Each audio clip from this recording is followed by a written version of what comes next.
You are, I think, at this point, conducting what they call UXO, Okay. unexploded ordnance removal or disposal. Unexploded explosives and ordnance. Yes, sir. Okay. Yes, sir.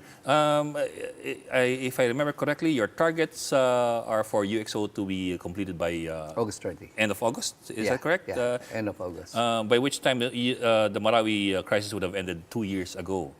Does it really take this long? I mean, for laymen who are not familiar with the processes, does it take that long? Really, that is the biggest challenge on the part of Task Force Bangon Marawi to clear the UXOs na sinasabi natin. We have cleared 90%, but there remains about 49 big bombs. When we say big bombs, it's 110 pounds, 260, and 500 pounder. Mostly dropped by aircraft. Dropped by aircraft. If any one of these will explode from the center, it extends 650 meters all around. So we see an area which about 250 hectares, about 2 kilometers by 1.5 kilometers. So if only one will explode, it will cause casualty or destruction. So for the safety reasons, we are not allowing residents to go back unless all these are cleared. But starting July, we are allowing Sector 1 residents to go back, provided they get a permit from the city government. We have divided the whole most affected area into 9 sectors. So starting July, Sector 1 will be allowed, then Sectors 2 and 3 will be allowed by August. Thereafter, every month, 2 sectors will be allowed until November, when in Sectors 8 and 9, residents will be allowed to go back already. Just for our viewers, yung UXO refers to yung mga bomba na hindi sumabog, nakabaon pa sa lupa. Yes, at ito nag-penetrate sa ilalim. Oh, and yeah, coming from aircraft, nakabaon talaga sa. Yes, nakabaon. Kailangan hukayin yan. Hindi, at ang masama dito, pagka pumasok siya from the point of entry, it penetrates about 2 to 5 meters and travels maybe another 5 to 10 meters and go up. And it is embedded 2 or 3 meters below the surface. Give us an idea how difficult it is to recover. Well, recover is not the right word kasi you don't really recover them. In fact, you detonate them in place, if I got it correct, because it's too dangerous to dig it up. Okay. Actually, there is a process. The first one is locating it, determining the probable location.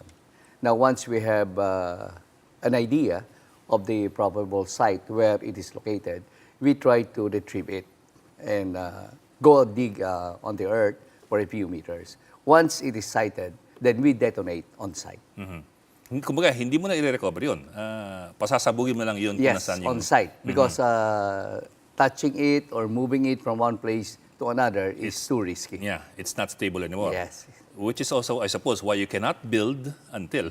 Yes, because it is armed already. So if there will be construction nearby and there will be jarring of the land in the general vicinity, and this will be triggered, then it will explode. As I've said, it extends 650 meters all around. And you're talking about how many, sir? How many again? 49. 49 still unrecovered. Yes. Or undetonated. Yes. We know the locations already of these we bombs, have an idea because when our aircraft delivers a bomb, they have a given coordinates as target. So that is our initial point. But the accuracy, if it will hit in that exact location, maybe 10, 20, 50 meters away. So we have to locate all around. And so far, we're only talking about aircraft ordnance. Okay. We're not yet talking about, for example, grenades that have not exploded. Oh, we have recovered those, about 4,000. That's completely cleared na. Yes, 4,000 ang na-recover natin. Actually, it's 3,900 something.